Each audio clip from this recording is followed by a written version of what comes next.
Hai semuanya, perkenalkan kita dari kelompok 15 yang beranggotakan Yosi Linawati, Nevi Ristiani, dan Nadila Putri. Di sini kita akan ngebahas mengenai temuan keahlian melalui pendekatan guna menumbuhkan model sosial. Happy watching! Jadi sebenarnya apa sih model sosial itu dan gimana konsepnya? Berdasarkan hasil bacaan yang telah kita lakukan, kami mendapatkan literatur konsep dari para ahli. Yang pertama, itu ada Pierre Bourdin yang memberikan definisi awal konsep bahwa model sosial adalah agregat dari sumber daya aktual atau potensial yang terkait dengan kepemilikan jaringan yang tahan lama dari hubungan yang kurang lebih dilembagakan dari saling kenal dan pengakuan. Yang kedua, itu ada Ronald S. Burt tahun 1992 yang memahami modal sosial sebagai teman, kolega, dan hubungan pribadi lainnya yang menawarkan kesempatan untuk menggunakan modal pribadi atau keuangan seseorang. Yang ketiga, itu ada Robert Putnam tahun 1993 dan 2000, di mana ia menerapkan konsep modal sosial bahkan untuk kota, wilayah, dan seluruh bangsa. Dia memahami modal sosial ini sebagai seperangkat properti dari entitas sosial yang memungkinkan kegiatan bersama dan kerjasama untuk keuntungan bersama. Setelah kita membahas konsep modal sosial tadi, sekarang kita akan membahas mengenai sejarah modal sosial. Jadi gimana sih sejarahnya modal sosial ini? Jadi awalnya itu pendekatan modal sosial ini hanya berfokus pada penyimpanan dan pengambilan pengetahuan eksplisit yang direpresentasikan dalam dokumen. Kemudian mulai banyak lagi para ahli yang memberikan sebuah pengetahuan mengenai modal sosial. Yang pertama itu ada Don Cohen dan Lawrence Prusak tahun 2001 yang berpendapat bahwa modal sosial ini menawarkan perspektif baru yang menarik untuk melihat manajemen pengetahuan. Kemudian ada beberapa perlawanan di mana berbeda pendapat bahwa teori pembelajaran telah berkonsentrasi pada pengaturan kelembagaan yang tujuan utamanya adalah transfer pengetahuan. Pendekatan sosiokultural juga berfokus pada perolehan pengetahuan dalam komunitas praktik menjadi penting. Kemudian dari sudut pandang ilmu manajemen, menurut Jenny Nahapit dan Sumantra Ghoshal tahun 1998 mencoba menghubungkan dua jalur pemikiran, yaitu komunitas praktik dan modal sosial. Mengikuti model penciptaan pengetahuan Joseph S. Cooper, mereka berpendapat bahwa modal sosial ini mendorong proses generik, menggabungkan dan bertukar pengetahuan. Modal sosial ini merupakan sebuah kemampuan dasar dalam hubungan atau jaringan sosial. Lalu, bagaimana sih jaringan sosial itu berkembang? Jadi, awalnya arus utama pemahaman ini ialah hubungan sosial yang terjalin erat dengan memberikan sebuah keuntungan. Setelah itu, ada beberapa tokoh yang menganggap sebaliknya, di mana menurut Burt tahun 1992, ia berpendapat bahwa jaringan yang agak longgar mengandung lubang struktural paling cocok untuk menyediakan sumber daya yang sesuai, di mana aktor manusia untuk mendapatkan informasi yang beragam dan tidak berlebihan. Kemudian ada Putnam tahun 2000, di mana ia membedakan antara dua jenis modal sosial. Yang pertama, model sosial ikatan berkaitan dengan jaringan sosial di dalam komunitas aktor itu sendiri. Yang kedua, ada model sosial yang menjembatani, menjangkau, dan melampaui batas-batas komunitas. Sehingga, penciptaan jaringan sosial ini membutuhkan sebuah upaya atau investasi dan memungkinkan penggunaan yang bertujuan di kemudian hari. Seperti modal sosial keuangan yang diinvestasikan dalam mesin atau modal pribadi yang diperoleh dalam lembaga pendidikan. Kemudian ada modal sosial ini juga meningkatkan sebuah produktivitas tenaga kerja. Modernisasi yang serba digital ini mengharuskan kita untuk mampu menumbuhkan dan meningkatkan modal sosial kita, yaitu dengan memahami akan aplikasi-aplikasi yang ada, dengan salah satunya adalah aplikasi komputer. Mengingat pentingnya model sosial untuk manajemen pengetahuan dan pembelajaran, ilmu komputer terapan berguna untuk menyelidiki bagaimana aplikasi komputer dapat berkontribusi untuk meningkatkan model sosial. Jadi, terdapat aplikasi komputer dalam meningkatkan model sosial. Misalnya, yang pertama, itu ada analisis model sosial yang ada, di mana pemahaman bersama tentang keadaan model sosial menjadi titik awal intervensi untuk meningkatkan model sosial. Yang kedua, temuan aktor yang tidak diketahui. Hal ini untuk mendorong model sosial yang menjembatani komunikasi antar aktor pada hubungan antara saluran komunikasi dan artefak yang dirujuk oleh komunikasi.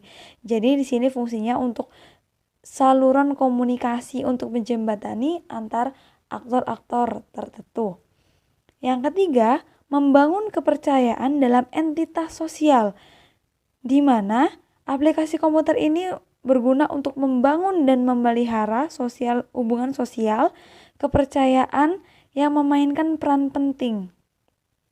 Dan yang terakhir ada memelihara hubungan sosial, di mana menjembatani model sosial melalui aplikasi yang seharusnya mendorong model sosial dalam bentuk platform e-learning.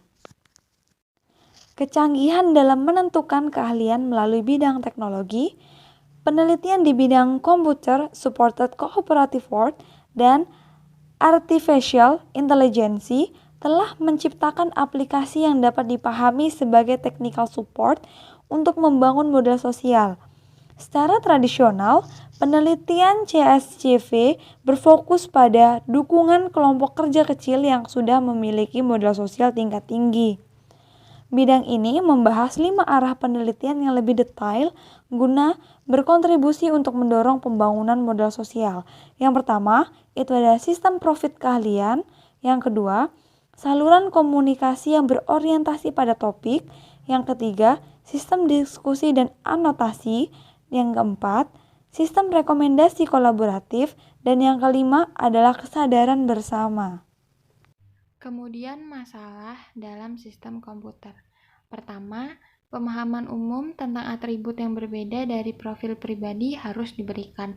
Jika profil dibuat dan diperbarui secara manual, aktor manusia yang berbeda perlu memiliki pemahaman bersama tentang setiap atribut. Hanya dalam hal ini, masukan mereka dapat cocok secara otomatis. Yang kedua, para aktor perlu dimotivasi untuk memasukkan dan memperbarui profil pribadi mereka. Kemudian keberlanjutan untuk memperbarui profil ini mengancam validitasnya.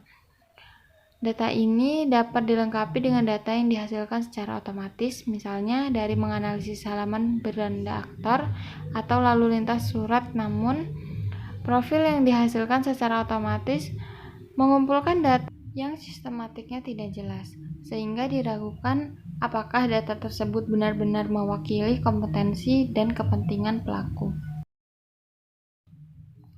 Pengalaman menunjukkan bahwa saluran komunikasi mampu menciptakan komunitas virtual yang saling mendukung, di mana aktor berkomunikasi dengan mengungkapkan identitas pribadi mereka, sehingga hubungan sosial bahkan di luar ruangan virtual dapat dibangun.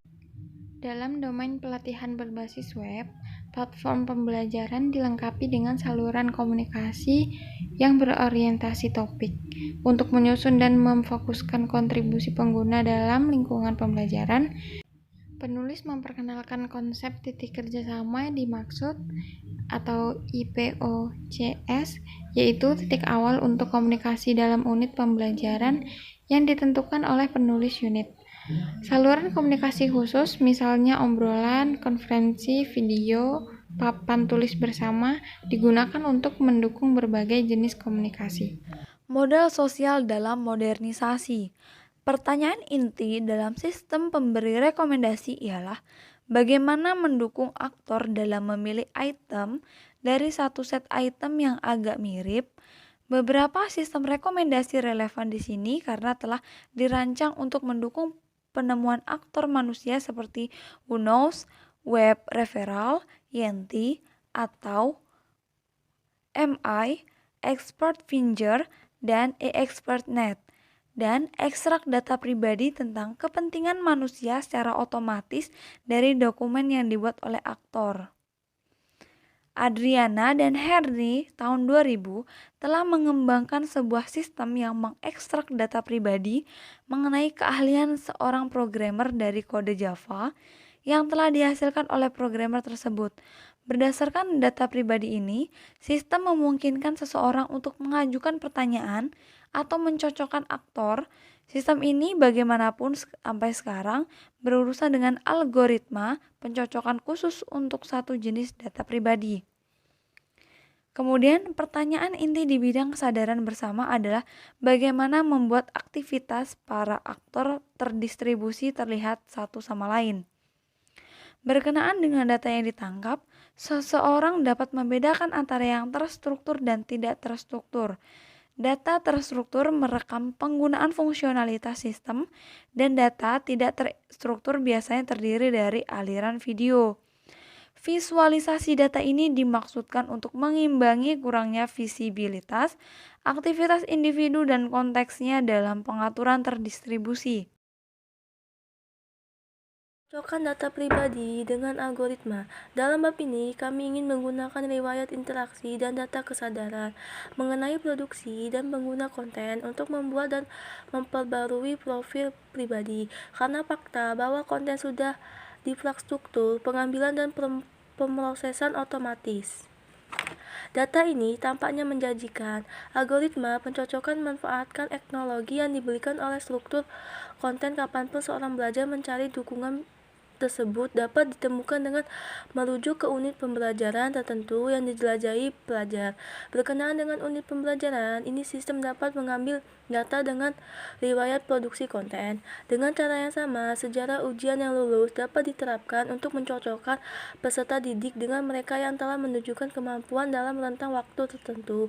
Akhirnya, algoritma mencocokkan memungkinkan seseorang untuk mengidentifikasi aktor-aktor yang benar-benar menelusuri unit pembelajaran yang sama atau telah melakukan dalam jangka waktu tertentu. Pendekatan pencocokan ahli yang modular dan dapat diadaptasi. Dalam bagian ini menyajikan kerangka kerja algoritmi untuk mencocokkan pakar yang memperhitungkan persyaratan yang dibahas, dan penemuan ini mencocokkan kumpulan data pribadi tipe proto, yaitu profil pengguna tertentu dalam aplikasi. Kami membedakan antara dua model pengguna komponen penemuan ahli. Satu, fungsionalitas filter. Dalam mode ini, penggunaan menerapkan sistem mencari ahli untuk menemukan pengguna lain dengan data pribadi yang serupa dengan milik mereka. Contohnya, mempertimbangkan lingkungan perusahaan di mana seorang karyawan perlu menemukan seorang ahli di bidang tertentu yang mampu memecahkan suatu masalah tertentu. Fungsionalitas cluster system pencari pakar dapat digunakan untuk mengelompokkan profil semua pengguna untuk menyajikan lanskap keahlian atau tujuan analisis atau eksplorasi. Istilah data pribadi disimpan sangat umum, seperti yang telah dibahas subset.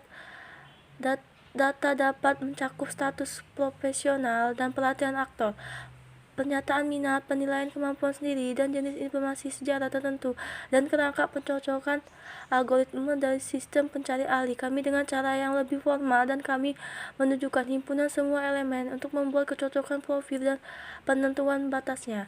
Ada berbagai jenis data yang dapat membantu menentukan tingkat keahlian menurut sifat dan subset data. Algoritma yang berbeda untuk mencocokkan subset.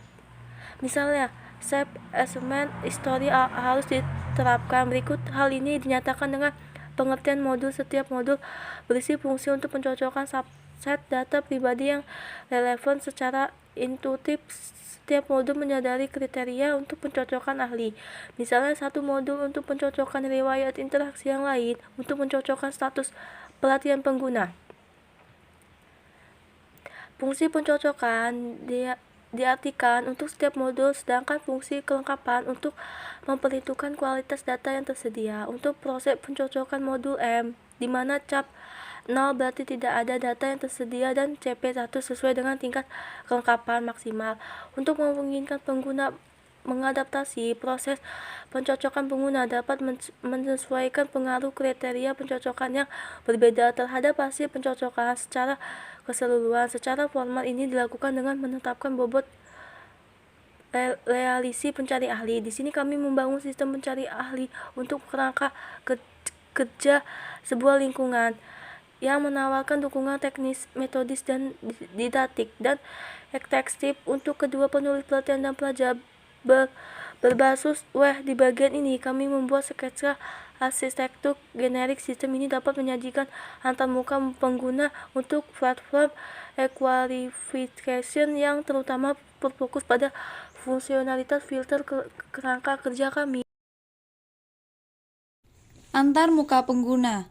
Penggunaan platform yang masuk sebagai pelajar dapat menggunakan sistem pencari ahli untuk menghubungi penulis, tutor, dan rekan yang sesuai.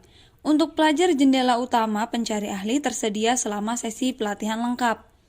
Saat pelajar mencari calon rekan kerja, mereka dapat mengklik icon yang sesuai di jendela utama hasil dari permintaan. Pelajar secara langsung menerima daftar pelajar yang cocok, yang kemudian diberi peringkat berdasarkan tingkat kecocokan profil pelajar itu sendiri dan profil masing-masing pelajar. Peta pakar profil pengelompokan untuk eksplorasi. Membuat sketsa aplikasi lain dari kerangka kerja pencari ahli, di mana informasi kesamaan yang dihitung dari profil pribadi digunakan untuk secara otomatis menghitung lanskap garis keahlian. Tingkat modal sosial yang tinggi di antara peserta didik akan memiliki efek positif bagi kinerja, mengingat faktor bahwa aktor dalam platform e-learning tidak akan saling mengenal secara umum karena telah mengembangkan kerangka kerja untuk mencocokkan. Sehingga dapat disimpulkan bahwa konsep modal sosial ini menjadi sangat penting dalam pengembangan IT, dan sebaliknya, penerapan IT juga memiliki sebuah peran yang cukup penting dalam membentuk model sosial masyarakat, di mana hadirnya IT ini membuat masyarakat dapat terhubung satu sama lain, baik secara virtual maupun non-virtual, mampu saling mengenal secara umum dan luas, dan memiliki jaringan yang luas. Sekian dari kelompok kami, terima kasih.